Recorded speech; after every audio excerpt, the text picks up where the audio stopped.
Hello everyone, welcome back to another video.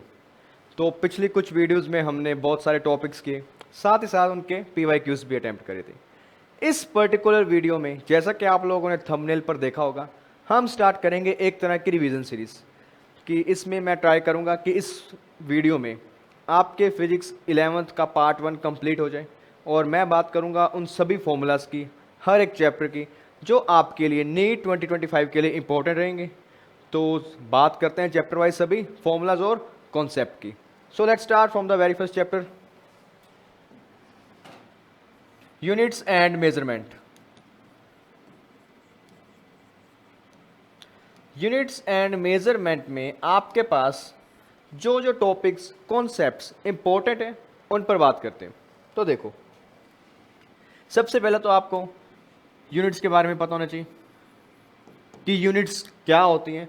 एक physical quantity को जब आप लोग लिखते हो, आप लिखते हो उसका मैग्नीट्यूड और साथ में आप लिखते हो उसकी यूनिट। तो यूनिट वाला पार्ट उसकी बात होगी।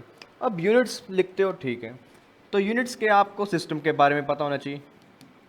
सिस्टम ऑफ यूनिट्स, कितने सिस्टम है आपके पास?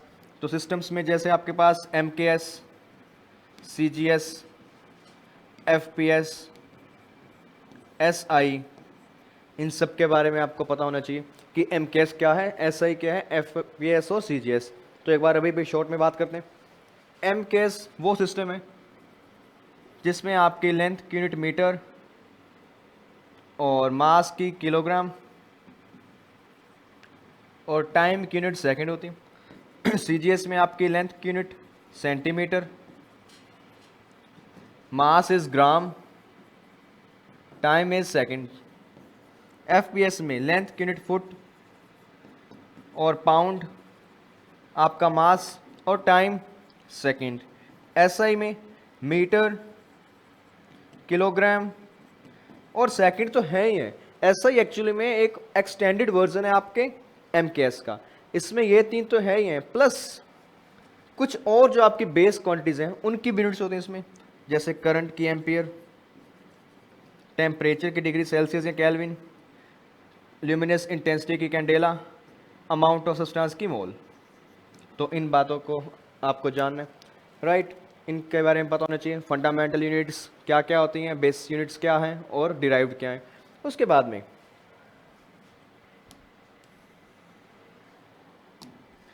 आपको अगर सिस्टम ऑफ यूनिट्स पता है तो बहुत है। उसके बाद आपको आना चाहिए कन्वर्जन, कि यूनिट्स में कन्वर्जन कैसे करते हो। कन्वर्जन करने के लिए आपको आना चाहिए एप्लीकेशन ऑफ डायमेंशन एनालिसिस। तो उसमें देखते हैं हम कन्वर्जन कैसे करेंगे, राइट। तो अब बात करते हैं डायमेंशनल यूनिट। डायमेंशन कैसे लिखते हो आप लोग? डायमेंशन आप लोग लिखते थे किसी भी यूनिट में M, L, T, temperature, current, luminous intensity और मोल। किसी भी एक पर्टिकुलर फिजिकल क्वांटिटी या किसी यूनिट में मास का कितना पार्ट आ रहा है, लेंथ का कितना पार्ट आ रहा है, टेम्परेचर का कितना आ रहा है, टेम्परेचर, टाइम, करंट, इंटेंसिटी और मोल, और इन सभी को रिप्रेजेंट करते थे आप एक क्लोज ब्रैकेट में और नाम देते थे डायमेंशन फॉर्मूला। अब फॉर एग्जांपल, अगर मैं वेलोसिटी की डायमेंशन की बात करूं, वेलोसिटी की यूनिट तुम्हें पता है मीटर पर सेकंड। तो इसमें मैं कह सकता हूं कि लेंथ की पावर 1 है और टाइम की पावर -1। तो ये हुई डायमेंशन ऑफ वेलोसिटी। सिमिलरली तुम किसी भी फिजिकल क्वांटिटी के लिए डायमेंशन लिख सकते हो। तो तुम्हें डायमेंशंस आनी चाहिए लिखनी। और स्पेशली एग्जाम में जो तुमसे ज़्यादातर पूछा जाता है वो पूछा जाता है जनरली कोफिशिएंट्स एंड कॉन्स्टेंट्स की डायमेंशंस के बारे में। आपके पास अलग अलग तरह के कोफिशिएंट्स हैं, like epsilon not, mu not, capital G, eta and so on. इन सभी कोफिशिएंट्स के बारे में आपको पता होना चाहिए, इनकी यूनिट्स के बारे में पता होना चाहिए, तब आप इनके डायमेंशंस बता सकते हो। तो डायमेंशन के बारे में तुम्हें पता होगा, तो डायमेंशन तुम्हारे काम का टॉपिक है। उसके बाद में जब एप्लीकेशन आती है डायमेंशन की, एप्लीकेशन ऑफ डायमेंशन में आप लोग लिखते हो एप्लीकेशंस ऑफ डायमेंशनल फॉर्मूला।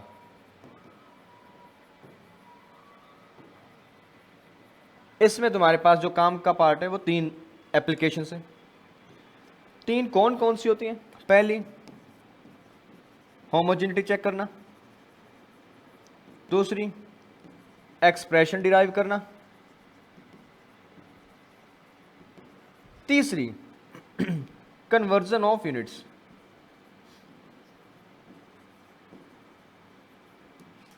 अब इसमें क्या क्या है देखो। होमोजेनिटी में तुम क्या करते थे कि तुम्हें कोई फॉर्मूला दिया जाता था F equal to G m1 m2 divide by R square, तो तुम वेरीफाई करते थे क्या ये तुम्हारा फॉर्मूला डायमेंशनली करेक्ट है या नहीं। वो कैसे करते थे? तुम इस पार्ट की डायमेंशन लिखते थे, फिर इस पार्ट की डायमेंशन, इसकी डायमेंशन, इसकी डायमेंशन डिवाइड बाई इसकी डायमेंशन।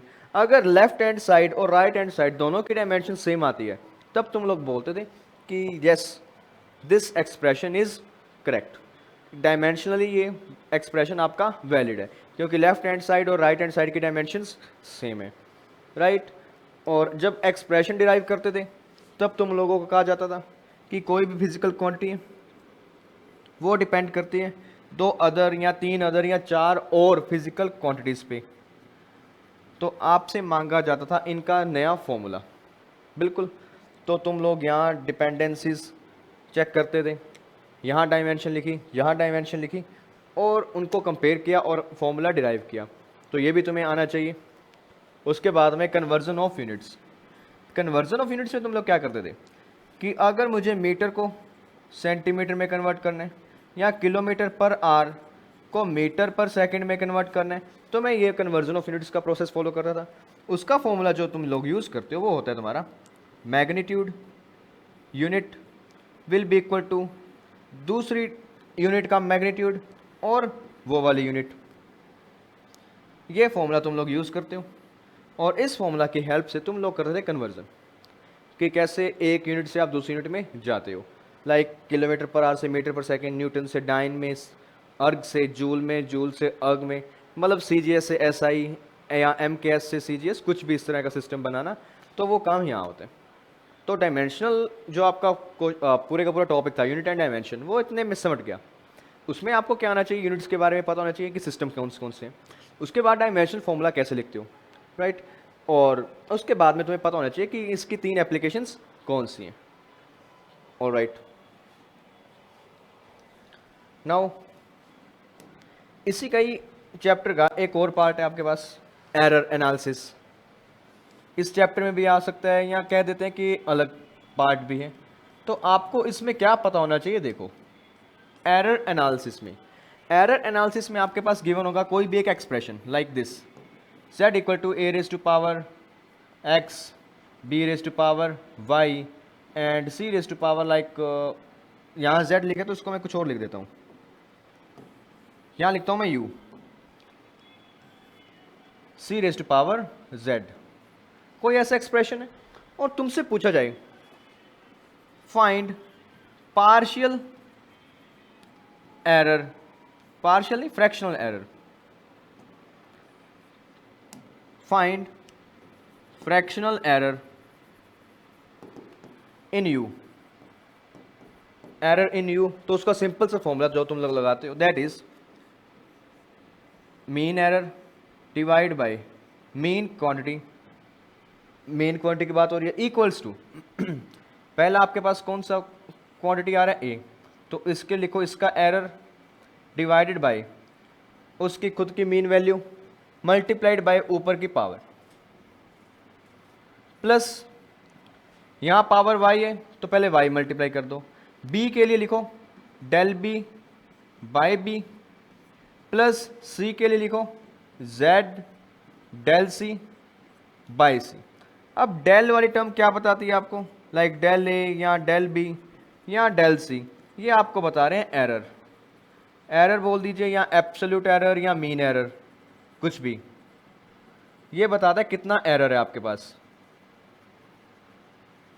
और जो टर्म a b c ये आपको बताएगी एब्सोल्यूट वैल्यू कि उस टर्म की वैल्यू कितनी है, एब्सोल्यूट वैल्यू या फिर एक मीन वैल्यू। तो ये फॉर्मूला बहुत काम आता है तुम्हारे। कुछ भी तुमसे मांगे तुम यहाँ से बता सकते हो।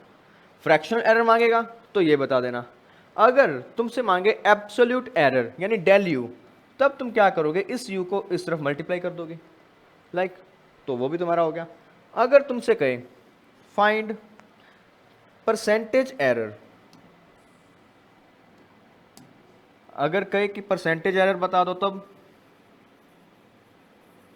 तो देखो परसेंटेज एरर की जब बात होगी तो इसी में आप परसेंटेज निकाल दोगे। कैसे, del U by U into 100% will be equal to X del A by A into 100% plus Y del B by B into 100% plus Z del C by C into 100%। और ये तुम्हारा formula for percentage error in any physical quantity. इसका use करके तुम बता सकते हो कि परसेंटेज एरर कैसे फाइंड करते हैं। यानी percentage error in A, percentage error in B, percentage error in C, और साथ में उनकी पावर्स। हाँ एक बात और, जब कभी आप एरर फाइंड आउट करते हो तो हमेशा एरर्स को आप ऐड करते हो, कभी भी उनको सब्ट्रैक्ट नहीं करते। तो ये फ्रैक्शनल एरर का फॉर्मूला था। और एक एरर का फॉर्मूला तुम्हारे पास ये भी है। चलो ये तो तुम्हारे पास एक्सप्रेशन मान लीजिए हो गया कि कोई मल्टीप्लाई या डिवाइड में। What if your expression look like this,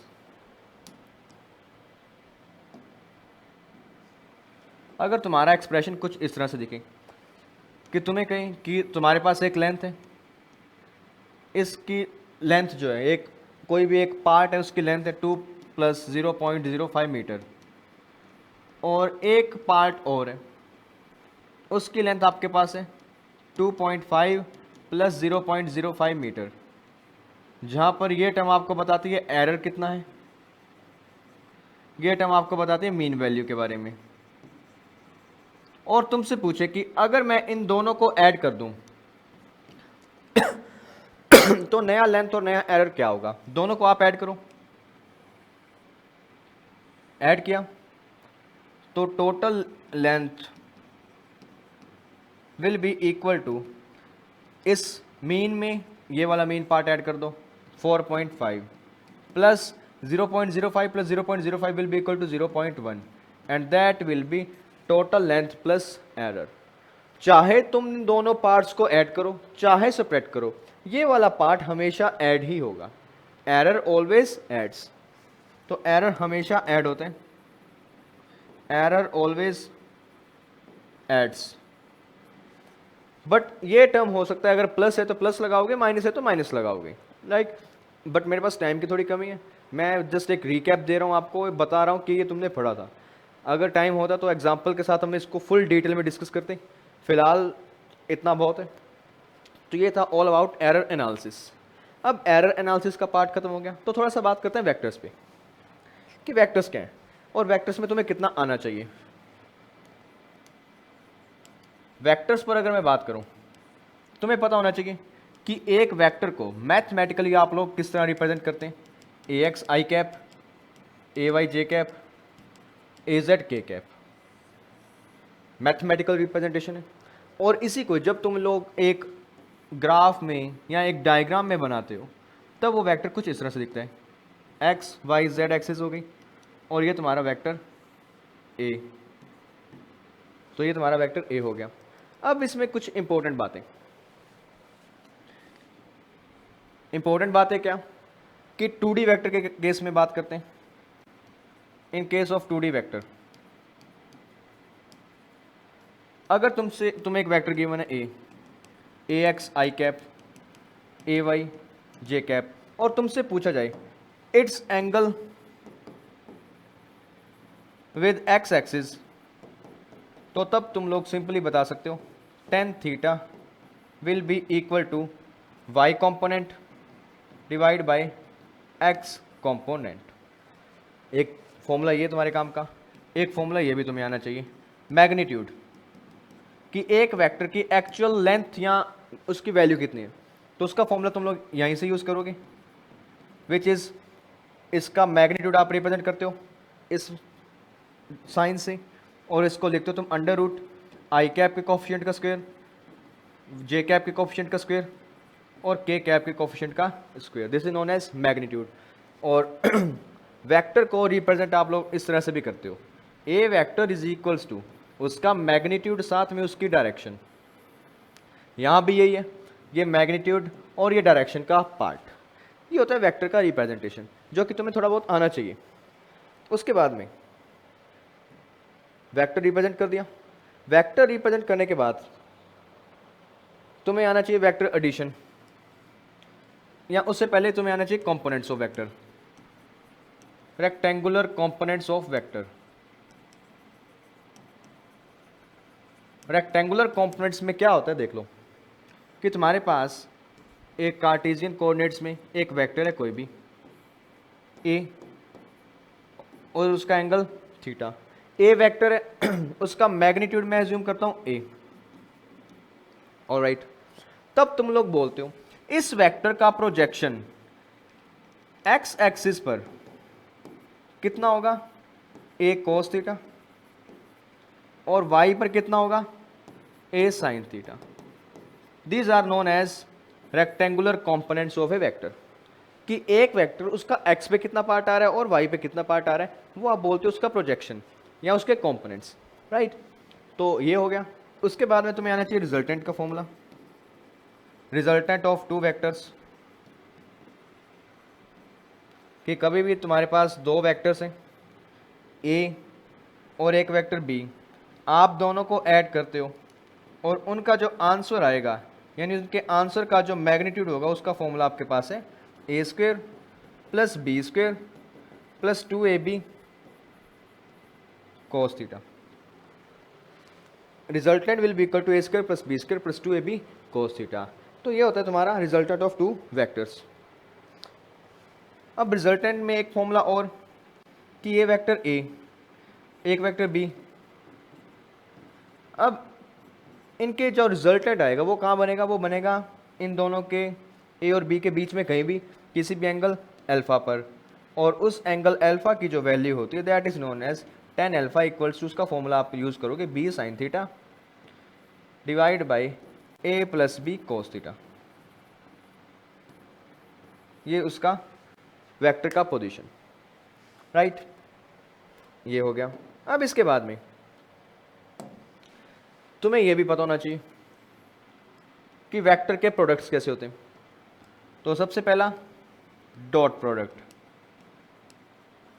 dot product of vector A vector dot B vector, this is known as dot product. Symbol आप यूज करते हो डॉट का, equals to magnitude of A into magnitude of B cos theta.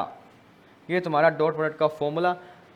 और अगर इन rectangular components या इन vector form में लिखोगे तो वो फॉर्मूला बनता है, इफ आपको ए गिवन हो कभी भी A X I cap plus A Y J cap plus A Z K cap, और बी भी तुम्हें गिवन हो B X I cap B Y J cap B Z K cap, तब तुम लोग लिखते हो A dot B will be equal to I cap का मल्टीप्लाई कर दो A X B X, J cap वाले का मल्टीप्लाई कर दो ए वाई बी वाई, के कैप का मल्टीप्लाई कर दो ए जेड बी जेड। ये आ गया तुम्हारा आंसर इन रेक्टेंगुलर कंपोनेंट्स। हाँ, और डॉट प्रोडक्ट के बारे में एक खास बात और, खास बात क्या, when theta is equal to 90 degree, जब दो वेक्टर्स के बीच का एंगल 90 हो, then A dot B is equal to 0। जब दोनों का एंगल 90 हो तो आप बोलोगे दोनों का स्केलर प्रोडक्ट कितने, 0। अब बात करते हैं वेक्टर प्रोडक्ट पर भी। वेक्टर प्रोडक्ट या फिर क्रॉस प्रोडक्ट, क्रॉस प्रोडक्ट क्या कहते हैं, देखो दो वेक्टर्स हैं, दोनों का क्रॉस प्रोडक्ट, यानी उसका सिंबल आप यूज करोगे A vector cross B vector is equals to magnitude of A into magnitude of B sine theta, और साथ में आएगा डायरेक्शन एन कैप, और N cap is direction of A cross B, और इसको सोल्व करने का एक तरीका ये भी होता है तुम्हारे पास, अगर तुम्हारे पास रेक्टेंगुलर कंपोनेंट्स की फॉर्म में वेक्टर है तब तुम लोग लिखते हो इसको I cap, J cap, K cap, A X, B X, sorry A X, A Y, A Z, B X, B Y, B Z, right. तो ये तुम्हारा ए क्रॉस बी का आंसर, वेक्टर प्रोडक्ट हो गया और बातें हो गई। अब कुछ और इंपॉर्टेंट बातें, यहाँ एक बात और भी वेक्टर में, if theta is equals to 0 then A cross B is also 0। A cross B भी 0 होता है अगर आपका थीटा 0 हो।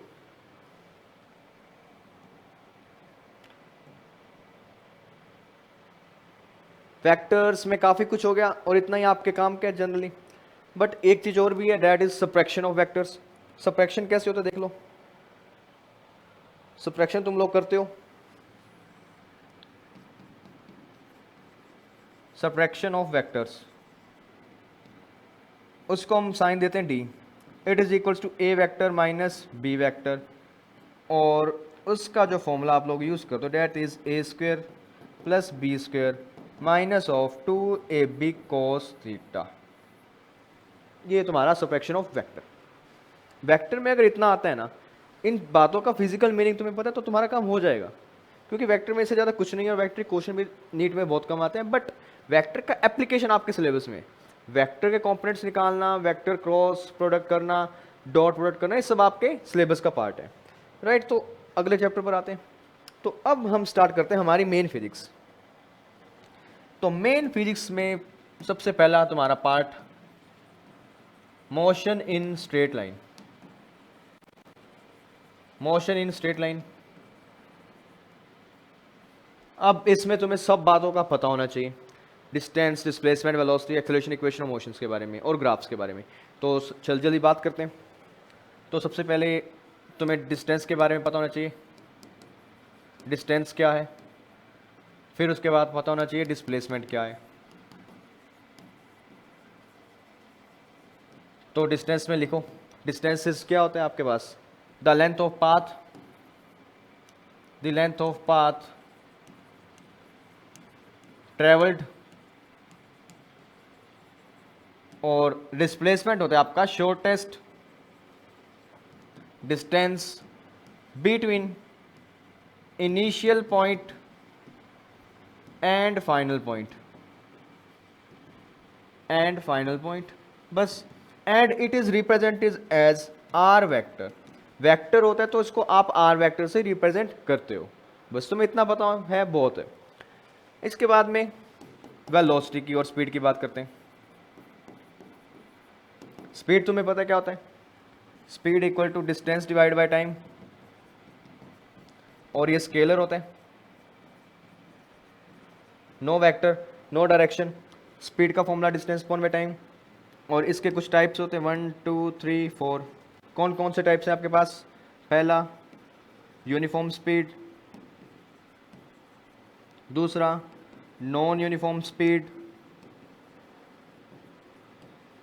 थर्ड एवरेज स्पीड,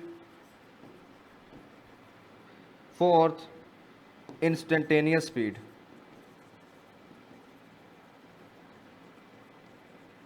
इन सब के फॉर्मूलाज तुम्हें याद होने चाहिए, जिसमें रखोगे average speed equal to total distance by total time, और इसका जो फॉर्मूला होगा इंस्टेंटेनियस स्पीड का, वो भी कुछ average speed but for a short time, तो तुम वहाँ लिख देते हो ds बाई dt। डिस्टेंस में कितना चेंज आया टाइम के साथ में, ठीक है। तो अब बात करते हैं वेलोसिटी की भी साथ साथ। वेलोसिटी, इसको आप लोग लिखते हो v वेक्टर से, because it is a vector quantity. Velocity is what, displacement में कितना चेंज आया विद टाइम। इसके भी चार टाइप्स हैं आपके पास, कौन कौन से, पहला यूनिफॉर्म, दूसरा नॉन यूनिफॉर्म, तीसरा एवरेज स्पीड वेलोसिटी, चौथा इंस्टेंटेनियस स्पीड। अब इसमें एवरेज स्पीड में तुम लोग क्या लिखते हो? Total displacement divide by total time. Instantaneous speed में क्या लिखते हो?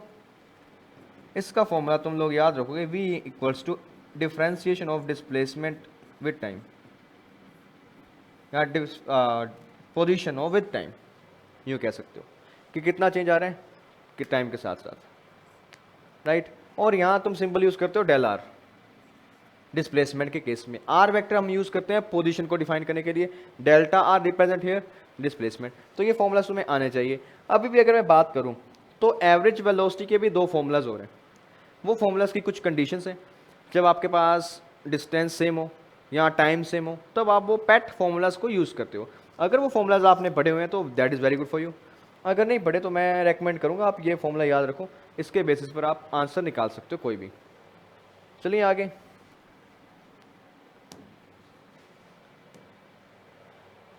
तो वेलोसिटी की बात हो गई, उसके बाद में एक्सेलरेशन।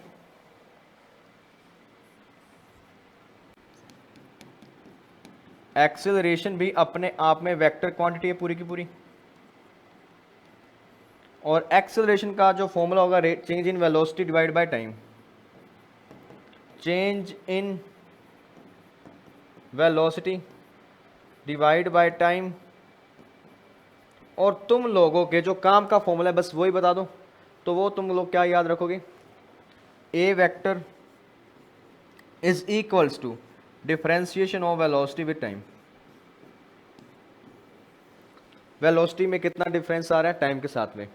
एक फॉर्मूला और भी है तुम्हारे पास, A is also equal to V D V by D X. एक फॉर्मूला तुम ये भी यूज़ करते हो क्वेश्चंस में, ये भी यूज़ करते हो। ये तब यूज़ किए जाते हैं जब क्वेश्चन डिफरेंशिएशन की बातें कर रहा हो। तो डिफरेंशिएशन इंटीग्रेशन तुम्हें आते होंगे।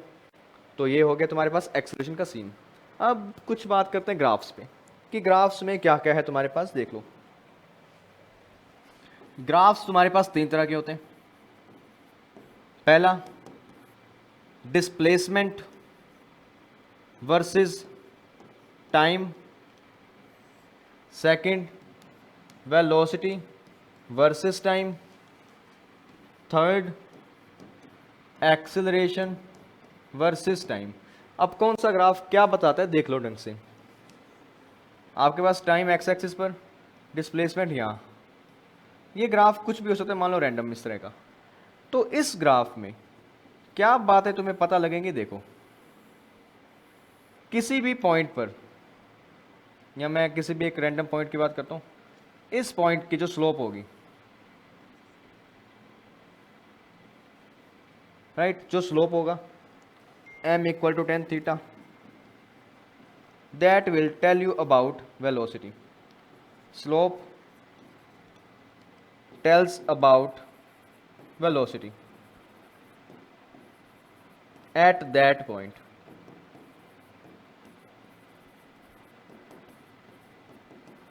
जो स्लोप है वो आपको बताएगी वेलोसिटी कैसी है। बस इसका ग्राफ का काम इतना ही है, और ये तुम्हें मोशन के बारे में भी थोड़ा बहुत बता देता है। अब दूसरा तुम्हारा वेलोसिटी और टाइम ग्राफ। ये टाइम, ये वेलोसिटी, इसमें तुम्हें क्या पता लगेगा देख लो। ग्राफ मान लो कुछ इस तरह के, तो इस ग्राफ में दो बातें पता लगेंगी तुम्हें। पहली बात कि ग्राफ के किसी भी पॉइंट के बीच का जो एरिया होगा ना, वो एरिया आपको बताएगा, area tells about displacement. Area आपको बताएगा कितना डिस्प्लेसमेंट हो गया। एरिया जो आपको बताएगा डिस्प्लेसमेंट के बारे में। दूसरी बात, किसी भी पॉइंट पर टेंजेंट ड्रॉ करोगे तो उस टेंजेंट की जो वैल्यू होगी, यानी m equal to tan theta, वो आपको बताएगा एक्सेलरेशन के बारे में। एक्सेलरेशन एट दैट पॉइंट, वो बताएगा तुम्हें एक्सेलरेशन के बारे में उस पर्टिकुलर पॉइंट पर। ये ग्राफ दो बातें बताएगा, ये सिर्फ एक बात बताता है। और तीसरा तुम्हारा एक्सेलरेशन और time graph. Time acceleration graph मान लो इस तरह के, तो ये ग्राफ सिर्फ एक ही बात बताते हैं, इस ग्राफ के अंदर का जो एरिया होगा shaded region, area will tell you about change in velocity, कि वेलोसिटी में कितना चेंज आया, बस ग्राफ सिर्फ इतना ही बताते हैं।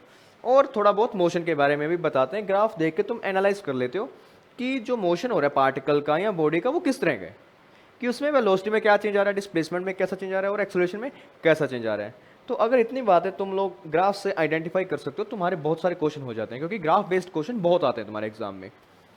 तो मोशन स्ट्रेट लाइन चल रहा है अभी, अब इसमें इक्वेशन ऑफ मोशन की बातें। इक्वेशन ऑफ मोशन में देखो क्या सीन है,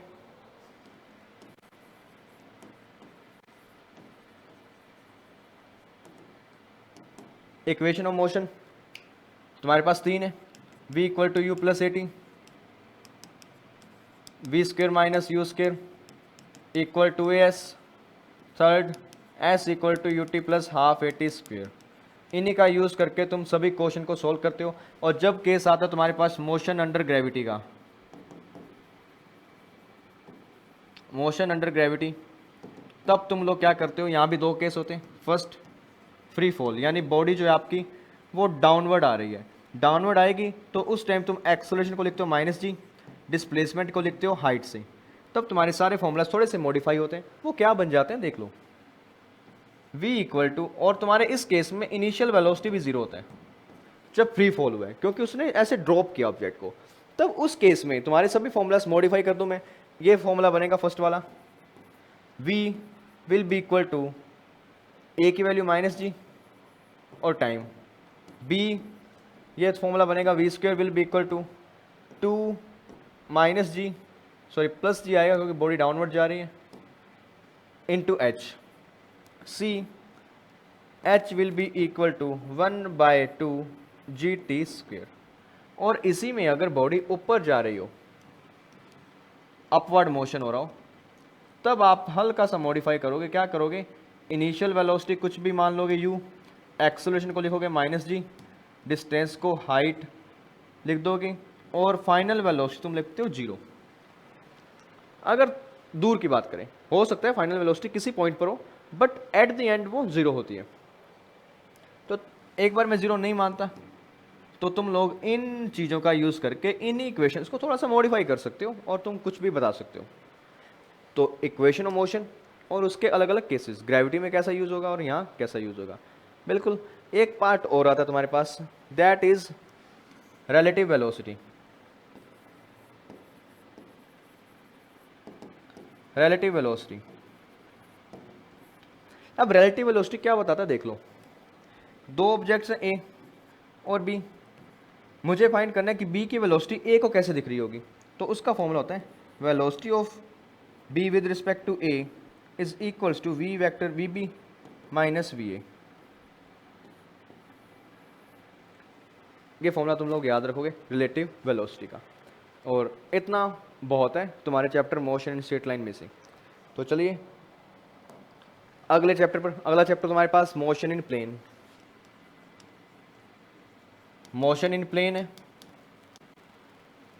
और मोशन इन प्लेन में क्या क्या इंपॉर्टेंट है देखते रहो ध्यान से।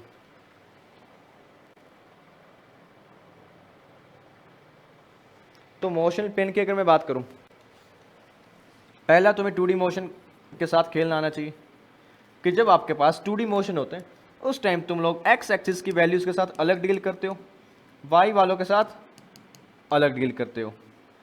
और इसी से डीलिंग से हमारे पास जो पहला टॉपिक आता है वो होता है प्रोजेक्टाइल मोशन। प्रोजेक्टाइल कौन सा, ground to ground, ground to ground, उसका जो फॉर्मूला तुम्हें याद रखना है दैट इज हाइट का, टाइम का और रेंज का। टाइम का formula 2u sine theta by ji,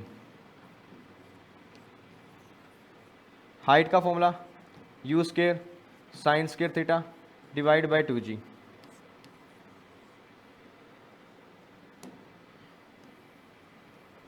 range का formula u square sine 2 theta by G. ये तुम्हारा रेंज का फॉर्मूला। और इसमें एक इंपॉर्टेंट बात, इफ दो प्रोजेक्टाइल्स हैं, जिन दोनों के एंगल का अगर आप सम करो तो वो 90 के बराबर आए, और they both have same velocity, तब तुम लिख सकते हो कि दोनों का रेंज भी सेम होगा इन टू डिफरेंट प्रोजेक्टाइल्स। तो ये बात है।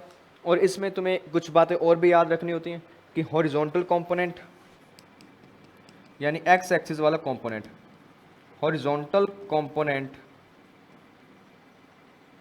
यानी एक्स एक्सिस वाला part of velocity remains constant,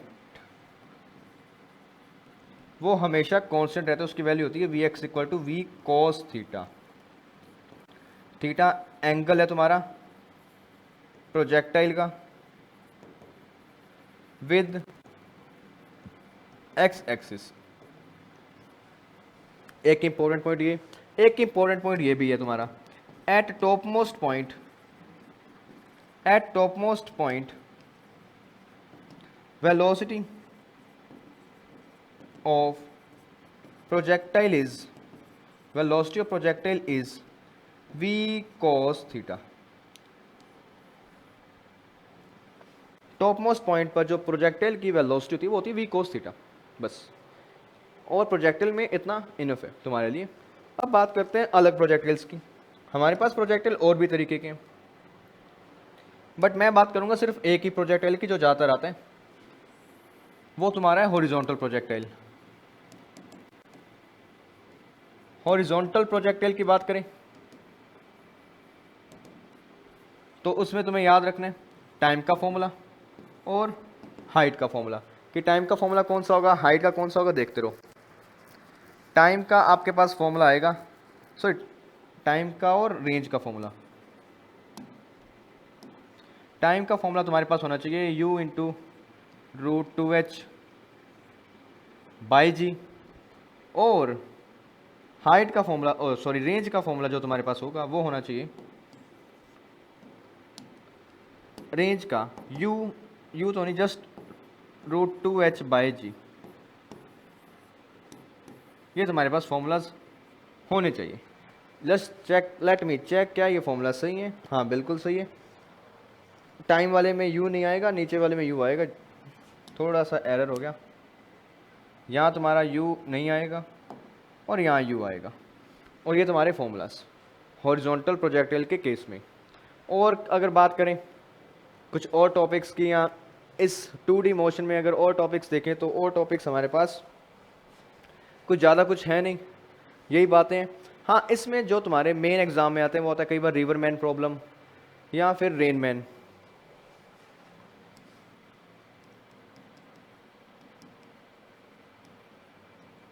रिवरमैन या रिवर बोट कह सकते हो तुम इसे,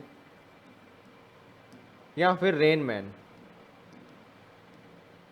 प्रॉब्लम, ये कभी कभार आती हैं। बट इसमें इसके कुछ पेट फॉर्मूलाज हैं जो तुम्हें याद होने चाहिए, और उनसे तुम लोग इनके क्वेश्चन को सॉल्व कर सकते हो। तो उसका फॉर्मूला भी तुम लिख लो। तो देखो पहले बात करते हैं रिवर और बोट वाले केस की। रिवर बोट प्रॉब्लम, इसमें जो फॉर्मूलाज तुम्हें याद रखने हैं वो है तुम्हारा शॉर्टेस्ट डिस्टेंस का, सबसे पहले शॉर्टेस्ट पाथ और टाइम ऑफ क्रॉसिंग।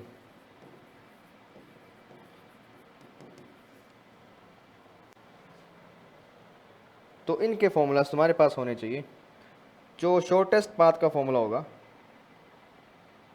उसके लिए कंडीशन है, that condition, just a minute,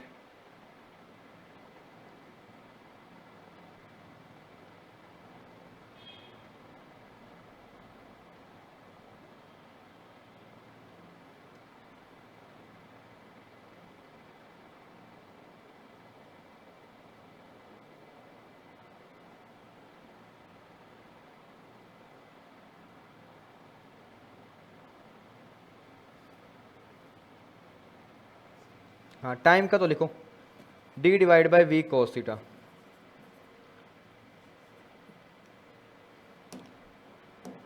we cos theta, D is width of river,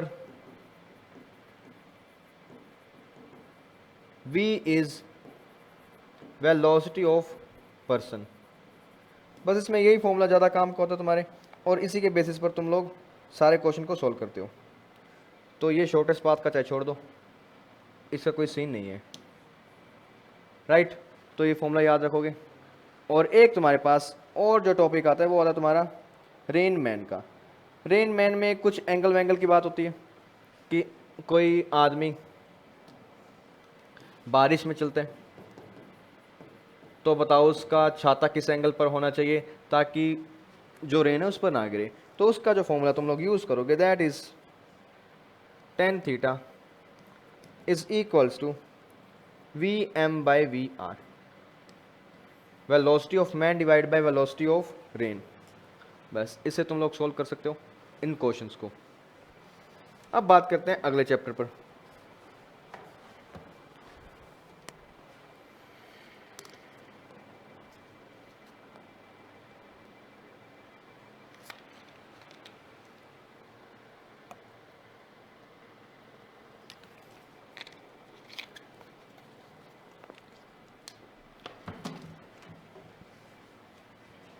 अगला चैप्टर तुम्हारा laws of motion. Laws of motion में क्या क्या इंपॉर्टेंट फॉर्मूलाज हैं, क्या क्या इंपॉर्टेंट टॉपिक्स हैं, फटाफट देखो। तो लॉज ऑफ मोशन में सबसे पहले मोमेंटम का सीन आता है। मोमेंटम का फॉर्मूला तुम्हें पता होना चाहिए, P vector equals to M V vector. उसके बाद में इम्पल्स, वो तो चलो बाद में आएगा, पहले 3 लॉज लिखो, फर्स्ट लॉ, सेकंड लॉ और थर्ड लॉ। अगर स्टेटमेंट के बाद स्टेटमेंट तीनों में है, हम बात करते हैं फॉर्मूला की, तो फॉर्मूला आता है सिर्फ सेकंड लॉ से। क्या आता है? Force is equals to change in momentum with time. और यहीं से तुम लोग बोलते हो पी की वैल्यू पुट करेंगे D M V by D T. तो यहाँ से तुम्हारे पास फॉर्मूला आता है V D M by D T plus M D V by D T. और इसके बेसिस पर हम बोलते हैं कि अगर मास कांस्टेंट है तो ये टर्म जीरो, तो ये फॉर्मूला बना एम ए। अगर मास भी चेंज हो रहा है तो ये फॉर्मूला भी यूज़ होता है। तो कुछ भी यूज़ हो सकता है, तुम्हें याद होना चाहिए, राइट। अब इसके बाद में एक तुम्हारा आता है इम्पल्स का सीन। इम्पल्स क्या चीज़ है देख लो।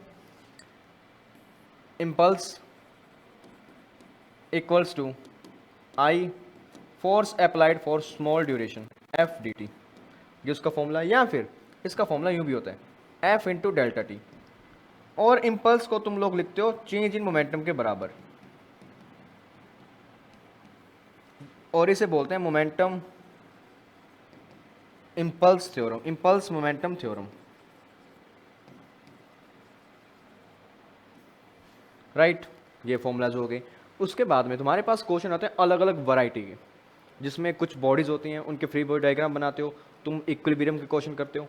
तो इक्विलिब्रियम का सीन बताता हूँ मैं। उससे पहले तुम्हें पता होना चाहिए कि फ्री बॉडी डायग्राम में तुम कौन कौन सी फोर्सेस को ड्रॉ करोगे। तो just a minute, let me adjust my mic.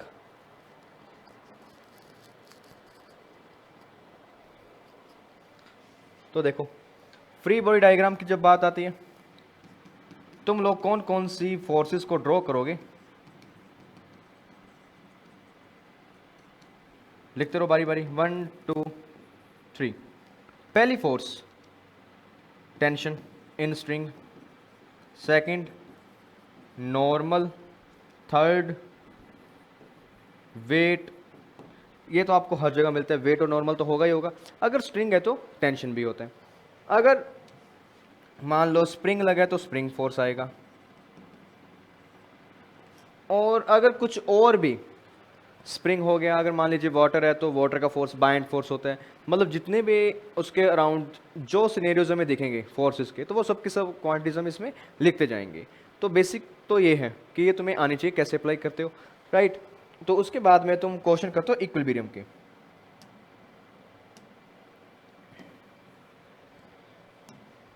Equilibrium के क्वेश्चन का कॉन्सेप्ट सिंपल होता है। जब कोई भी बॉडी इक्विलिब्रियम है इट मीन्स उस पर लगने वाला net force in x axis zero होता है, net force along y axis भी जीरो होता है। और इस कॉन्सेप्ट की हेल्प से तुम लोग बताते हो कि उस पर लगने वाले फोर्सेस की वैल्यू क्या हो सकती है। तो डायग्राम बनाते हो, तुम कंपोनेंट्स फाइंड आउट करते हो, सोल्व कर देते हो। उसके बाद में जो क्वेश्चन जिनमें ऑब्जेक्ट मोशन में होते हैं, when object is in motion, तब तुम लोग बोलते हो वहां कि मोशन करवाने वाली फोर्स माइनस मोशन को रोकने वाली force equals to M A, right. F minus opposing F equals to M into A, यानी रिस्पॉन्सिबल फॉर मोशन। इसको थोड़ा सा क्लीन करके लिख देता हूं, F responsible for motion minus F जो मोशन को रोकना चाहती है, opposing the motion, is equals to mass of system, यानी पूरे सिस्टम का मास कितना है, इनटू में एक्सेलरेशन ऑफ सिस्टम, कि सिस्टम के जो पार्टिकल्स एक साथ घूम रहे हैं या मूव करते हैं उनका एक्सेलरेशन क्या है। अब यहाँ पर क्वेश्चन तुम्हारे सामने स्प्रिंग के भी आते हैं, एक स्ट्रिंग का भी क्वेश्चन आता है, ग्राउंड में भी आते हैं, तो तुम सबको अप्लाई करते हो और सोल्व कर देते हो। तो हम क्वेश्चन तो नहीं करेंगे, ऑब्वियस बात है, हम बात करते हैं सिर्फ थ्योरी और फॉर्मूला की।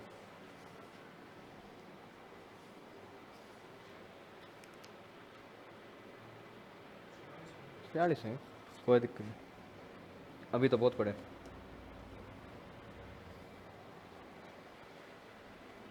राइट, तो ये पार्ट हो गया।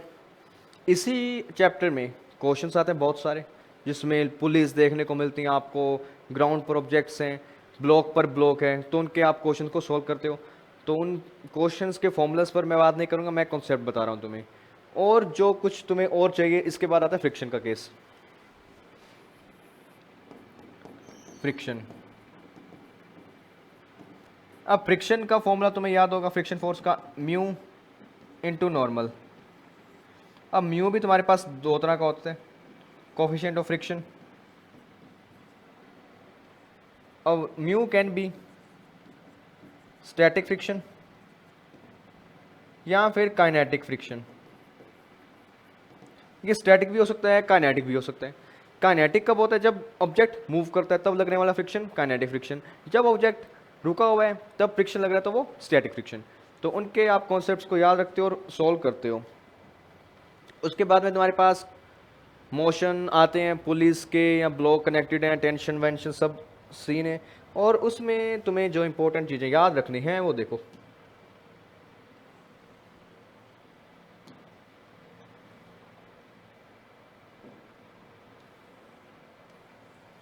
तो देखो फ्रिक्शन के केस में, फ्रिक्शन में आपके पास दो तरह के एंगल होते हैं, एक एंगल ऑफ फ्रिक्शन, एक होता है angle of repose. Angle of repose का formula simple, tan theta equals to mu.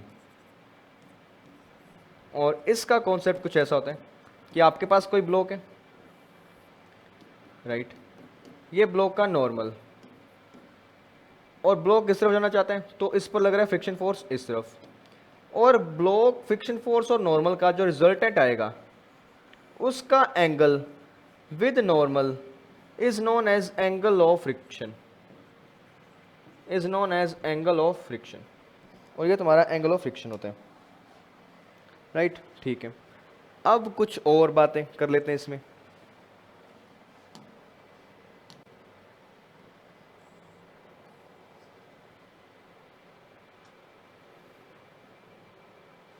कई सारे फॉर्मूलाज को देख लिया, तो और फॉर्मूलाज देखते हैं।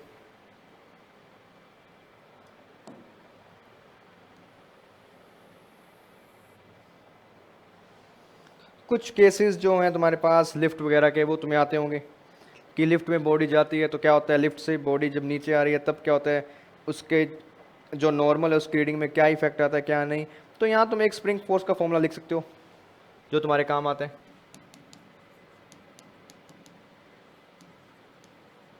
स्प्रिंग फोर्स का formula F vector equals to minus k x vector. अगर मैग्नीट्यूड में लिखोगे तो के एक्स। डायरेक्शन इसकी ऑलवेज ऑपोजिट है डिस्प्लेसमेंट के। अगर स्प्रिंग को खींचोगे तो अंदर की तरफ फोर्स लगेगा, अगर स्प्रिंग को कंप्रेस करोगे तो बाहर की तरफ फोर्स लगेगा। उसके क्वेश्चन तुम्हें करने आने चाहिए। तो ये स्प्रिंग फोर्स का केस है। और लिफ्ट के केस में तुम्हें पता होता है, इन लिफ्ट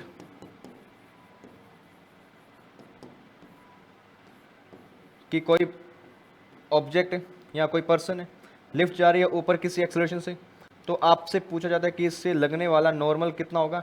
तो इस केस में नॉर्मल mg प्लस ए हो जाता है, यानी नॉर्मल बढ़ जाता है जब लिफ्ट ऊपर जा रही है। अगर लिफ्ट नीचे आ रही हो किसी एक्सेलरेशन ए से, तब इस पर्सन का जो नॉर्मल होगा ऊपर की तरफ, that will be equal to M G minus A. तो ये छोटी छोटी बातें तुम्हें पता होगी। तो राइट, तो न्यूटन्स लॉज ऑफ मोशन इतना ही है। चैप्टर बड़ा है, उसके क्वेश्चन में वैरायटी बहुत है, बट क्वेश्चन के जो कॉन्सेप्ट हैं, जो बेसिक्स हैं, वो यही हैं। अब इन बेसिक्स का अप्लाई करके हमने आगे बहुत सारी चीज़ें और डिराइव कर रखी हैं। तो अब एक एक चीज़ अगर पढ़ने लग जाए तो लंबा हो सकता है। मैं सिर्फ बेसिक्स पर बात कर रहा हूँ, तो इन्हीं के बेसिक्स आप यूज़ करते हो सभी क्वेश्चन को सॉल्व करने में। तो नेक्स्ट चैप्टर पर आते हैं, work energy power. Work energy power क्या कहता है, देखो।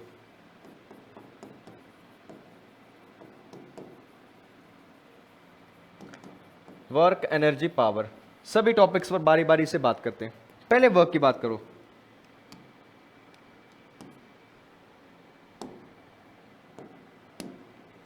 देखो वर्क, वर्क का सीन क्या है। वर्क का फॉर्मूला तुम्हें पता है, फोर्स इंटू डिस्प्लेसमेंट या फिर F S cos theta. Work कौन करेगा हमेशा, फोर्स, और डिस्प्लेसमेंट साथ में होनी चाहिए। ऑलराइट, अब इसके बाद एक होता है तुम्हारे पास work done by variable force,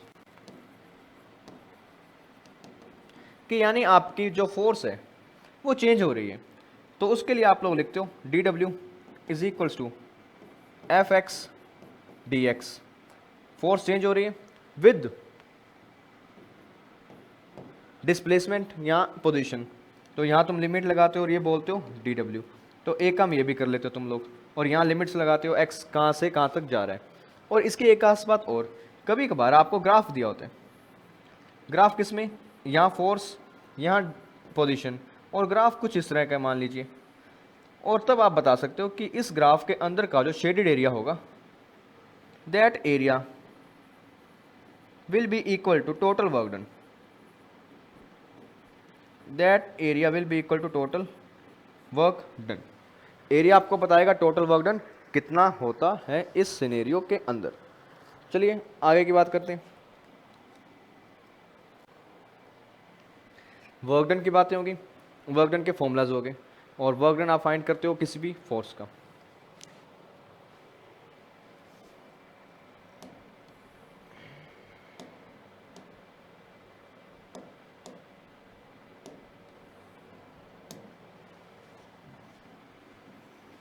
let me check, अगर वर्क डन में कुछ सिस्टम रह गया हो तो वर्क डन इतना ही है तुम्हारे पास। अब कुछ बात आती है, हाँ एक तुम्हारा ये टॉपिक और रह गया, conservative and non conservative forces. ऐसी फोर्सेस जिनका work done does not depends upon path हो, वो आपकी नॉन कंजर्वेटिव। और जिनका वर्क डन पाथ पर डिपेंड हो, depends upon path. Example friction, normal and many more. इसके example gravitation, electrostatic, spring force and much more. जो जो फोर्सेस जिनकी पोटेंशियल एनर्जी भी होती है ना जिनके नाम पर, वो सब के सब कंजर्वेटिव होते हैं। ओ हो, जस्ट मिनट, उल्टा बता दिया क्या। Conservative and non conservative. ये हेडिंग थोड़ी सी चेंज हो गई, सॉरी फॉर दैट। हेडिंग में यहाँ लिखो this is non conservative, this is conservative and conservative. एक नॉन कंजर्वेटिव है और एक कंजर्वेटिव है। कंजर्वेटिव नॉन कंजर्वेटिव में डिफरेंस की बातें हो रही हैं, एग्जांपल देख लिए, और वर्क डन पाथ पर डिपेंड करता है। और इसमें एक इंपॉर्टेंट पॉइंट ये, work done in a closed path is equals to 0। इसके केस में work done depends upon path. यहाँ क्लोज पाथ का कोई सीन ही नहीं है, जितना डिस्प्लेसमेंट होगा वो उतना खाएगा, ठीक है। अब आगे कंजर्वेटिव नॉन कंजर्वेटिव बहुत है, इतना पढ़ लिया। अब बात करते हैं एनर्जी पर। तो चलिए एनर्जी पर बात करें।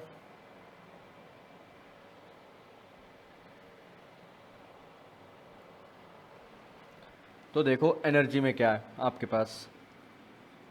एनर्जी में आपके पास दो एनर्जी है, पहली काइनेटिक एनर्जी, दूसरी पोटेंशियल एनर्जी। तो पहले बात करते हैं काइनेटिक एनर्जी की। काइनेटिक एनर्जी का फॉर्मूला तुम्हें याद है, हाफ एम वी स्क्वायर। कोई भी बॉडी जिसके पास वेलोसिटी है तो वो अपने साथ कैरी करता है एनर्जी को, और वो एनर्जी कौन सी होती है, उसकी पोटेंशियल एनर्जी, जो उसकी मास पर और उसकी वेलोसिटी पर डिपेंड करेगी। और इसी के साथ हमारे एक इंपॉर्टेंट थ्योरम भी आती है, वर्क एनर्जी थ्योरम। अब वो वर्क एनर्जी थ्योरम क्या कहती है, देखो, total work done by all forces is equals to change in kinetic energy of object. ये बहुत ही इंपॉर्टेंट टॉपिक है, हर बार क्वेश्चन में यूज होता है। आपके वर्क एनर्जी पावर के क्वेश्चन में ये बहुत यूज होगा। Work done by all forces will be equal to change in kinetic energy. Initial kinetic energy और फाइनल काइनेटिक एनर्जी का difference equals to work done, right. और आगे की बात करते हैं पोटेंशियल एनर्जी पर।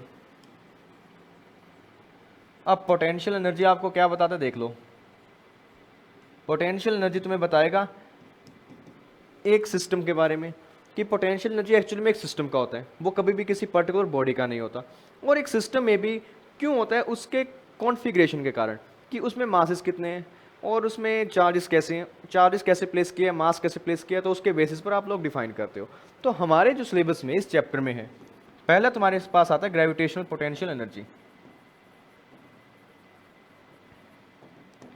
Gravitational potential energy. अब ग्रेविटेशनल पोटेंशियल एनर्जी का formula simple, U is equals to mgh, कि कितनी हाइट पर आपका ऑब्जेक्ट है। दूसरा इसमें आता है स्प्रिंग की एनर्जी, स्प्रिंग पोटेंशियल एनर्जी। तो स्प्रिंग पोटेंशियल एनर्जी कहाँ से आती है, जब आप स्प्रिंग को कंप्रेस करते हो या उसको स्ट्रेच करते हो, तो उसके अंदर जो आपने वर्क डन किया वो एज अ एनर्जी स्टोर होता है, उसको आप लोग बोलते हो पोटेंशियल एनर्जी। उसका वैल्यू होता है 1/2 kx²। के उसका स्प्रिंग कांस्टेंट, x उसका डिस्प्लेसमेंट। तो ये दोनों gravitational potential energy, spring potential energy आपके काम के टॉपिक्स हैं इस चैप्टर में। अब इसी पर एक और फॉर्मूला भी है, दैट इज वर्क डन। तो वो थोड़ा सा मैं नीचे लिखता हूँ, कुछ इसी तरह का फॉर्मूला हमने यहाँ भी लिखा हुआ है। वो क्या होता है, work done by conservative forces, work done by conservative forces is equals to change in potential energy. कि change in potential energy is equals to, और यहाँ माइनस का साइन आता है, change in potential energy is equals to minus of potential और equal to work done of all forces which are conservative, right. तो चलिए आगे, इन सभी कॉन्सेप्ट्स को आप अलग अलग क्वेश्चन में अप्लाई करते हो, आपको पता होता है। तो मैं ये मान के चलता हूँ कि आप सभी को ये कॉन्सेप्ट्स पता है। I am just recapping the whole process.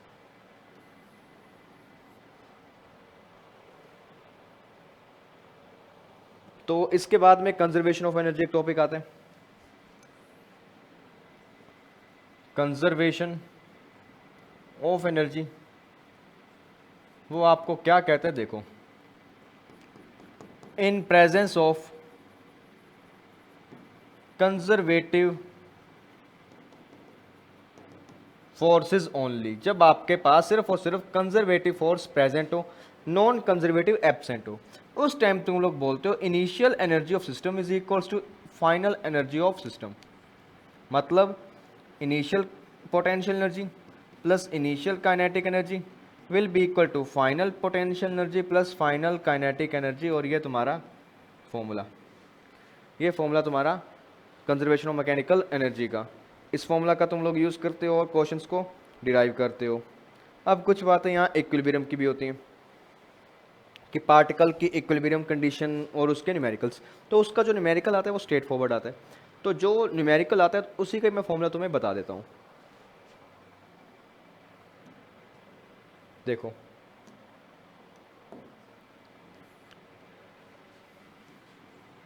Equilibrium, equilibrium में क्या होता है, आपके पास गिवन होता है एक इक्वेशन पोटेंशियल एनर्जी का as a function of x like this. तो तुम्हें बताना है क्या ये किसी भी एक रैंडम एक्स की वैल्यू पर, या तुम्हें फाइंड करना होता है find x for stable equilibrium या अनस्टेबल इक्विलिब्रियम या फिर न्यूट्रल इक्विलिब्रियम। तो उसके लिए जो तुम काम करते हो वो देखो, सबसे पहला काम तुम du बाई डी एक्स करते हो, differentiation of potential energy with respect to displacement position, उसको जीरो के इक्वल रखते हो। फिर तुम यहाँ से तुम u की इसमें कुछ वैल्यूज़ को फाइंड करते हो, कुछ वैल्यूज़ आएंगी x की, ठीक है। अब उन x की वैल्यूज़ को मान लो x1 और x2 आया, फिर तुम सेकंड स्टेप में क्या करते हो, डबल डिफ्रेंसिएशन करते हो अब इक्वेशन का, फिर x की वैल्यूज़ को यहाँ पुट करते हो।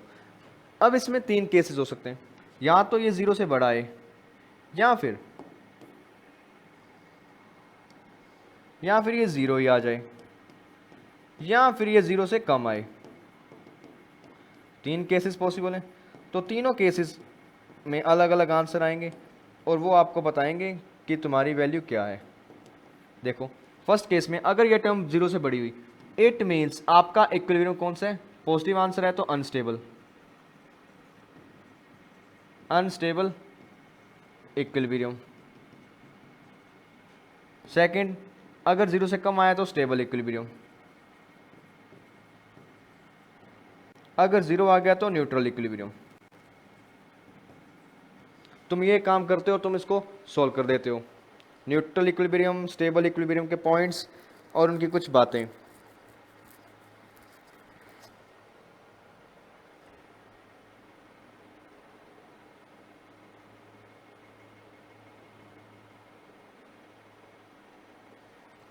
ओ जस्ट अ मिनट, थोड़ा सा यहाँ उल्टा काम हो गया। यहाँ तुम्हारा स्टेबल आएगा, यहाँ तुम्हारा अनस्टेबल आएगा। This is unstable and this is stable.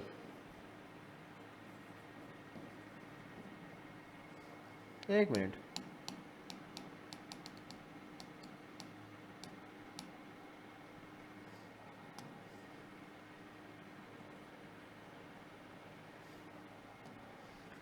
तो तुम्हारा D square D x square zero से बड़ा आ रहा है। जीरो से बड़ा आने का मतलब इस वैल्यू पर तुम्हें मिनिमा ऑब्टेन होगा।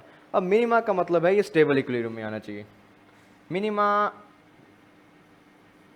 तो उस वैल्यू पर मिनिमम है तो इट शुड बी स्टेबल। तो स्टेबल है तो यहाँ क्या गिवन है आपको, हाँ तो स्टेबल ही आएगा, इट शुड बी स्टेबल। और यहाँ तुम्हारा आएगा अनस्टेबल।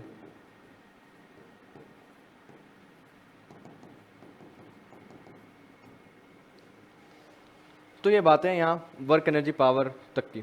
अभी पावर स्टार्ट नहीं किया, वर्क डन हो गया, एनर्जी में बातें हो गई, kinetic energy, potential energy, equilibrium conditions, और इसमें वैरायटी ऑफ क्वेश्चंस तुम्हारे पास है। एक फॉर्मूला तुम्हें और भी पता होना चाहिए कि कई बार अगर तुम्हें फोर्स फाइंड करने को कहे with the help of potential energy, तो वहाँ फॉर्मूला होता है एक आपके पास ये, F vector is equals to minus of gradient of U, this is potential energy. इसका मतलब क्या हुआ, F vector is equals to minus of del by del x of U i cap plus del by del y of U j cap plus del by del z of U k cap. ये formula तुम्हें याद रखना है और इसको करते रहना, right. अब एक अगले पार्ट में आते हैं पावर वाले में। पावर में तुम्हें जो फॉर्मूलाज याद रखने हैं, देखो पावर में जो फॉर्मूला याद रखोगे, power is what, change in energy वाला फॉर्मूला छोड़ो, एक बार वर्क डन वाला याद रखो। इसका पहला formula work done by time, इसका दूसरा formula change in kinetic energy by time, इसका तीसरा formula F dot v, force into velocity का डॉट प्रोडक्ट। तीन फॉर्मूलाज मेन है, तीनों इंपॉर्टेंट है, तीनों में से क्वेश्चन बन सकता है। और इसमें और फॉर्मूलाज की बात करें तो यही मेन है इस चैप्टर में। यूनिट की बात करें तो तुम्हें पता होगा वॉट होती है, तो राइट। तो वर्क एनर्जी पावर तक का काम हमारा हो चुका।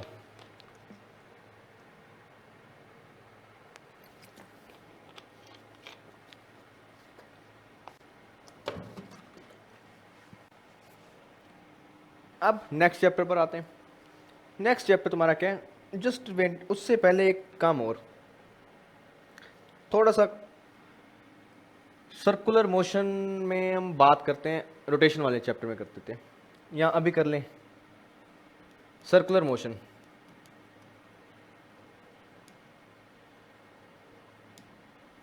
सर्कुलर मोशन, और हमने एक शूडो फोर्सेस अभी छोड़ दिया था कि शूडो फोर्सेस क्या होती हैं, तो सर्कुलर मोशन में वो भी बात कर देते हैं। सर्कुलर मोशन में तुम्हें क्या क्या चीज़ें ध्यान रखनी है, देखो कोई भी पार्टिकल एक सर्कुलर पाथ में मूव करते हैं जिसका रेडियस r, तो उसकी वेलोसिटी की डायरेक्शन हर पॉइंट पर होती है टेंजेंट के along, that is tangential velocity. यहाँ भी टेंजेंशियल वेलोसिटी और ये भी उसकी टेंजेंशियल वेलोसिटी। और एक्सेलरेशन की बात करें तो यहाँ दो केसेस हैं आपके पास, एक तो होता है यूनिफॉर्म सर्कुलर मोशन। अगर यूनिफॉर्म सर्कुलर मोशन हो तो टेंजेंशियल वेलोसिटी तुम्हारे पास है, तो यहाँ जो एक्सेलरेशन प्रेजेंट होता है तुम्हारे पास, वो होता है तुम्हारे पास सेंट्रीपिटल एक्सेलरेशन, सेंट्रीपिटल एक्सेलरेशन, जिसकी डायरेक्शन हर पॉइंट पर टुवार्ड सेंटर होता है। यहाँ भी टुवार्ड सेंटर और यहाँ भी टुवार्ड्स सेंटर, और उसका फॉर्मूला होता है तुम्हारा v square by R, velocity का square divide by radius of circular path. तो इसके बेसिस पर हम एक फोर्स डिफाइन करते हैं, दैट इज सेंट्रीपिटल फोर्स, और उसको हम बोलते हैं कि सेंटर की तरफ एक सर्कुलर मोशन में हमेशा एक फोर्स लगता है, उसका formula F c equals to M v square by r. तो ये कुछ बातें थी, ये तो भी मैंने रोटेशनल मोशन के कॉन्सेप्ट्स को नहीं उठाया, बस एक बार यही बातें कर रहा हूँ, कुछ ये बातें हैं। और इसमें एक दो चीज़ें और देखो आप, कि सेंटर की तरफ फोर्स लगता है, कौन सा, सेंट्रीपिटल। अगर नॉन यूनिफॉर्म केस हो, in case of non uniform, तब आप लोग बोलते हो कि इसमें वेलोसिटी तो आपके पास वी टी है, बट एक्सेलरेशन है दो तरह के। एक्सेलरेशन में पहला सेंट्रीपिटल, जो कि टुवार्ड सेंटर तो है ही है, that is v square by r, और दूसरा तुम्हारे पास है टेंजेंशियल, टेंजेंशियल एक्सेलरेशन, वो तुम्हारा है इस वेलोसिटी का रेट ऑफ चेंज, और तुम्हारा नेट एक्सेलरेशन होता है हमेशा बराबर टेंजेंशियल का स्क्वायर प्लस सेंट्रीपिटल का स्क्वायर और उनका अंडर रूट। ये होता है तुम्हारा नॉन यूनिफॉर्म का केस। और जनरली हम बात करते हैं यूनिफॉर्म के केस में। अब एक और बात, कई बार तुमसे पूछा जाता है कि एक आपके पास स्ट्रिंग है, टेंशन टी हो रहा है, यहाँ मास m, तो आप ये बताओ इस मास को कितनी वेलोसिटी दी जाए कि ये पूरे का पूरा एक सर्कल कंप्लीट कर दे। To complete one circle it should have velocity under root 5g_r, या तो उसके बराबर या उससे बड़ी। Under root 5g_r should be minimum velocity, it should have to complete 1 round. ये तुम्हें इंपॉर्टेंट है, याद रखोगे। Minimum velocity required to complete 1 revolution, right. ठीक है, तो ये बातें हैं कुछ, और सर्कुलर मोशन की बातें ज़्यादा काम की नहीं है, ज़्यादा बातें बताई भी नहीं है, सिर्फ उतनी बताई जितनी तुम्हारे काम की हैं। और इसमें भी अगर तुम लोग और पढ़ना चाहो तो हमने अभी बैंकिंग ऑफ रोड्स का टॉपिक छोड़ा था। बैंकिंग ऑफ रोड्स तुम यहाँ देख सकते हो, वैसे तो पार्ट न्यूटन्स और लॉज ऑफ मोशन का है, बट हम उसे सर्कुलर मोशन में भी कर देते हैं। बैंकिंग ऑफ रोड में क्या होता है,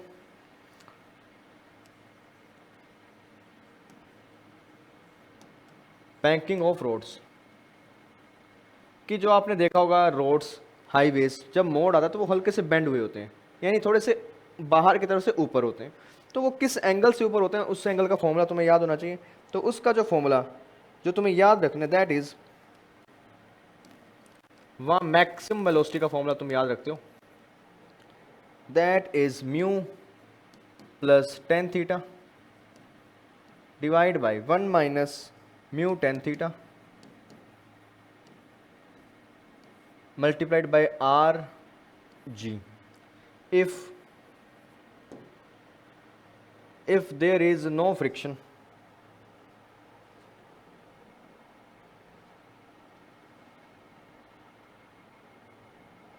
फ्रिक्शन तो तुम्हारा होगा यहाँ पे, मैक्सिमम और मिनिमम की बातें होती हैं। और एक बेंडिंग ऑफ साइक्लिस्ट का फॉर्मूला भी लिख लो। ये फॉर्मूलाज मुझे कम याद रहते हैं तो इसलिए थोड़े से देख देख के लिखवा रहा हूँ, तो एक बार ध्यान दे दो। Bending of cyclist, bending of cyclist का formula tan theta equals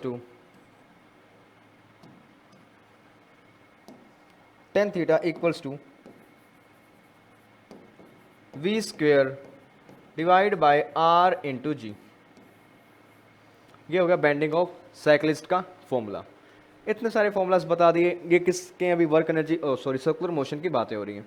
circular motion में सर्कल के रेवोल्यूशन का फॉर्मूला बता दिया, और टाइम पीरियड तुम्हें पता होता है, और ये सब बातें हैं। Tangential acceleration, right. तो चलिए अब बात करते हैं next chapter centre of mass के ऊपर।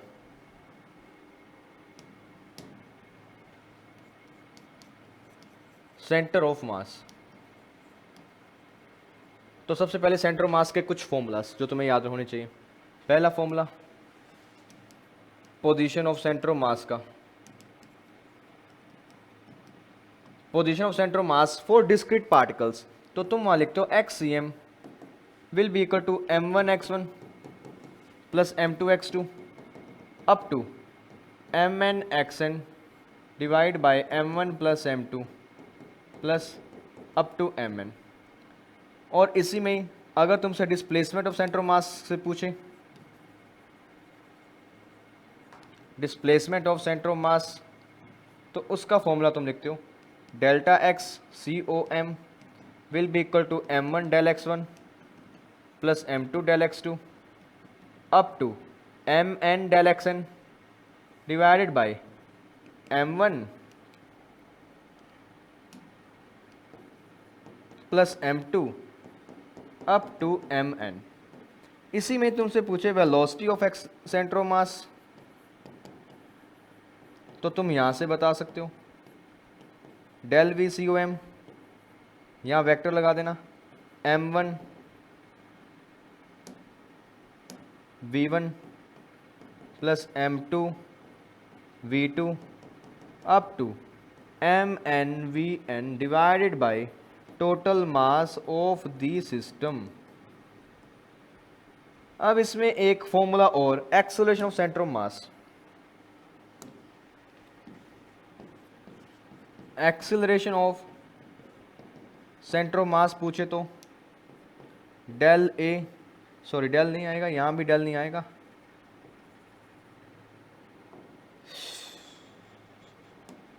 बच गया सबका उड़ गया था।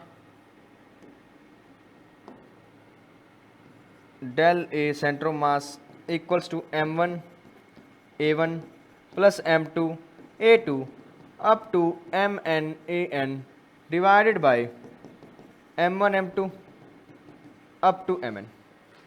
Displacement, velocity, acceleration, position, centre of mass के सब फॉर्मूलाज तैयार हैं तुम्हारे सामने। अब इसमें कुछ बातें और, ये तो था डिस्क्रीट पार्टिकल्स। अगर तुम्हारे पास सीन हो कंटिन्यूस बॉडी का, फॉर कंटिन्यूस सिस्टम, तब तुम लोग फॉर्मूला यूज करते हो, centre of mass will be equal to dm dm और साथ में ri कि कौन सा छोटा छोटा मास कहाँ लोकेटेड है उसका इंटीग्रेशन, और नीचे टोटल मास, राइट। अब इसमें कुछ स्टैंडर्ड जो तुम्हें याद होने चाहिए। कितना टाइम होगा इसमें? ज़्यादा लंबी होगी।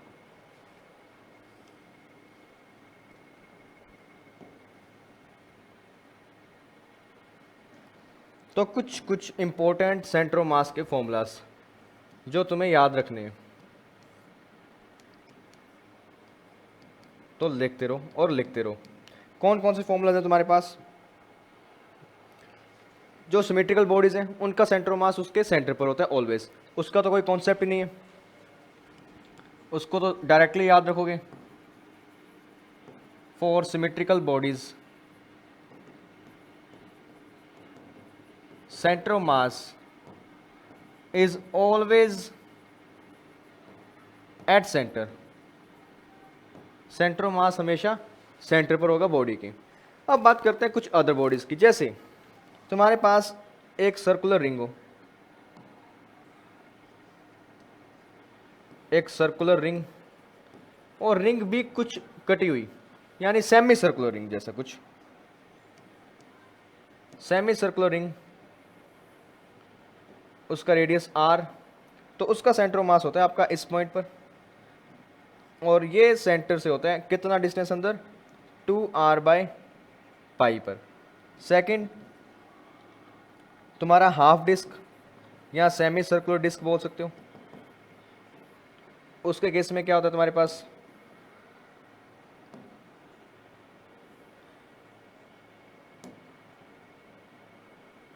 एक डिस्क और शेडेड, शेडेड है, रेडियस तुम्हारे पास r, उसका सेंटर मास होगा कहीं यहाँ, और इस पॉइंट का सेंटर से डिस्टेंस तुम लिखते हो 4r/3π।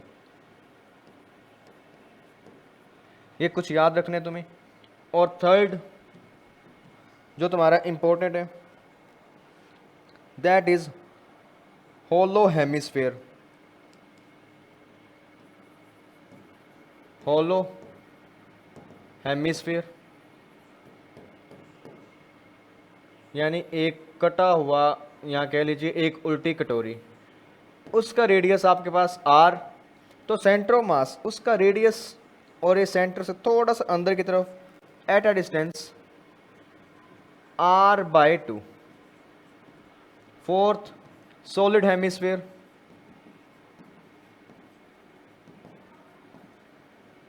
सॉलिड हेमिस्फेयर में क्या होता है देखो,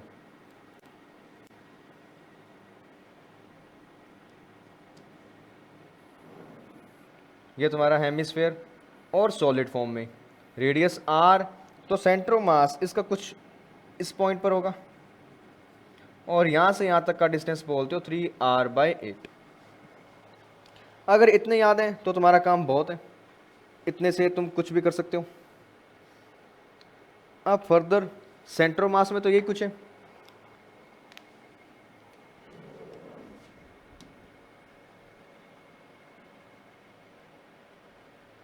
अब आगे की बात, आगे देखो, सेंटर ऑफ मास में बाकी जो स्टैंडर्ड्स हैं वो तुम्हें याद रहते ही रहते हैं, ये कुछ एक्स्ट्राज में थे। अब सेंटर ऑफ मास तुम किसी का भी लिख सकते हो, कैसे भी फाइंड आउट कर सकते हो, डायग्राम हैं तुम्हारे पास, फॉर्मूलाज हैं, इसका यूज़ करोगे सेंटर ऑफ मास के क्वेश्चन हो जाएंगे। अब कुछ सेंटर ऑफ मास जो तुम्हारा टॉपिक है उसके कुछ एप्लीकेशंस हैं, उस एप्लीकेशन में जैसे एक कोलिजन आता है तुम्हारे पास, एक आता है आपके पास एक बॉम्ब का एक्सप्लोजन, एक्सप्लोजन ऑफ बॉम्ब, या कई बार एक नई प्रोफाइल जो है that is man walking on boat, man walking on boat, या फिर मैन वॉकिंग ऑन प्लैंक। इन सभी के अंदर आप लोग डिस्प्लेसमेंट ऑफ सेंटर ऑफ मास को हमेशा लिखते हो जीरो। इन दोनों केसेस में डिस्प्लेसमेंट ऑफ सेंटर ऑफ मास इनके केसेस में जीरो एज्यूम करते हो, और आप लोग लिखते हो डिस्प्लेसमेंट को पार्टिकल्स का। तो सबसे पहले ना कोलिजन में एक बार बात कर लेते हैं कि कोलिजन में तुम्हें करना क्या होता है। जब कभी कोलिजन का क्वेश्चन आए,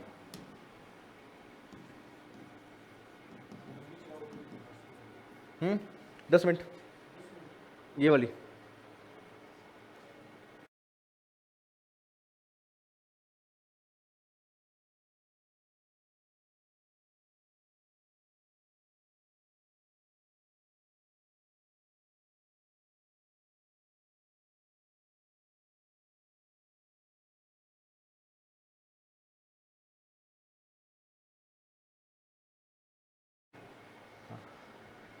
तो कोलिजन, कोलिजन तुम्हारे पास इलास्टिक भी है, इन इलास्टिक भी है। अब इलास्टिक कौन से, इन इलास्टिक कौन से, उसमें तुम्हें फर्क पता होगा।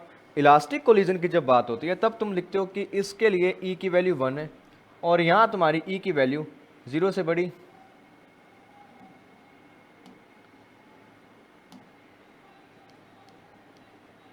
और 1 से छोटी।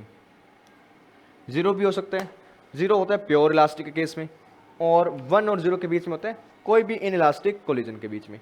अब इसमें तुम्हें आना चाहिए कंजर्वेशन ऑफ मोमेंटम। कैसे करते हो तुम लोग, क्योंकि मैं रेकमेंड नहीं करता तुम फॉर्मूलाज को क्रैम करो। तुम्हें कॉन्सेप्ट आना चाहिए कंजर्वेशन ऑफ मोमेंटम का, और काइनेटिक एनर्जी का सीन क्या रहता है यहाँ भी और यहाँ भी। एक बार मैं बता देता हूँ, यहाँ काइनेटिक एनर्जी रिमेन्स तो नहीं, बट इसमें ये बात लिख सकते हैं, इसके केस में इनिशियल काइनेटिक एनर्जी और फाइनल काइनेटिक एनर्जी रहती है सेम। इसमें मोमेंटम रहता है कंजर्व। इसके केस में इनिशियल एनर्जी हाई होती है, फाइनल होती है लो, क्योंकि यहाँ पर कुछ ना कुछ आपका लॉस होता है। फर्दर यहाँ वाले केस में मोमेंटम आपका रहता है कंजर्व। मोमेंटम हर बार कंजर्व रहेगा, बट एनर्जी का थोड़ा सा सिनेरियो बदलता है। काइनेटिक एनर्जी की बातें होगी, कंजर्वेशन मोमेंटम आपको अप्लाई करना चाहिए। काइनेटिक एनर्जी इक्वेशन आप लोग लिखते हो, और एक तुम्हें फॉर्मूला पता होना चाहिए ई का, यानी कोफिशिएंट ऑफ रेस्टिट्यूशन। इसका फॉर्मूला होता है velocity of separation divide by velocity of approach. अब इसमें एक बार एक क्वेश्चन आजकल नया बनने लगा है काफ़ी टाइम से, उसमें ये पूछा जाता है कि वेलोसिटी बताइए बॉल की, velocity of ball after each collision, कि एक फ्लोर उस पर आप जिसका कोफिशिएंट ऑफ रेस्टिट्यूशन कुछ भी हो सकता है ई, यहाँ से एक बॉल गिरा, यहाँ से टकराया, फिर बॉल उठा, फिर टकराया, फिर बॉल उठा, वो फिर टकराया। तो बॉल की कोलिजन की वेलोसिटी आपको बतानी है, वेलोसिटी आफ्टर कोलिजन बताना है। तो आफ्टर कोलिजन वेलोसिटी बताने के लिए एक सिंपल सा फॉर्मूला तुम लोग यूज़ करते हो, velocity of after nth collision is equals to e raise to power n multiply by √2gh, और ये तुम्हारी हाइट कि कहाँ से गिरा और कितने कोलिजन के बाद तुम्हें वेलोसिटी चाहिए, e की पावर n कर दो, √2gh से मल्टीप्लाई कर दो, तुम्हारा आंसर आ गया। जब फ्रेगमेंट्स की बात होती है, फ्रेगमेंट्स के केस में तुम भी यही काम करते हो कि वहाँ भी कोलिजन एनालाइज करते हो, और मोमेंटम लिखोगे, काइनेटिक एनर्जी लिखोगे, ई लिखोगे, ई तो नहीं होता वहाँ, इनके फॉर्मूलाज लगाओ और सॉल्व कर दो। तो कुछ इस तरह से तुम लोग सेंटर ऑफ मास की प्रॉब्लम्स को सॉल्व कर देते हो। तो वीडियो काफ़ी लंबा हो गया, तो आई थिंक इस वीडियो को यहीं रोक देना चाहिए। तो इस पूरी वीडियो में हमने लगभग सेंटर ऑफ मास तक का काम कर दिया। सेंटर ऑफ मास के मैंने आपको इंपॉर्टेंट फॉर्मूलाज बता दिए। हो सकता है कुछ फॉर्मूलाज मिस हो गए हों, क्योंकि कई बार वीडियो थोड़ी स्पीड में चल रही है तो एक आध फॉर्मूला स्किप हो गया होगा। I am really sorry for that अगर कुछ पार्ट मिस हो गया हो, but I tried all my best to provide you all the formulas and concepts which are essential for NEET 2025. So all right, thank you for watching till now. Keep studying, keep working hard, और जल्दी आपके लिए आएगा part 2.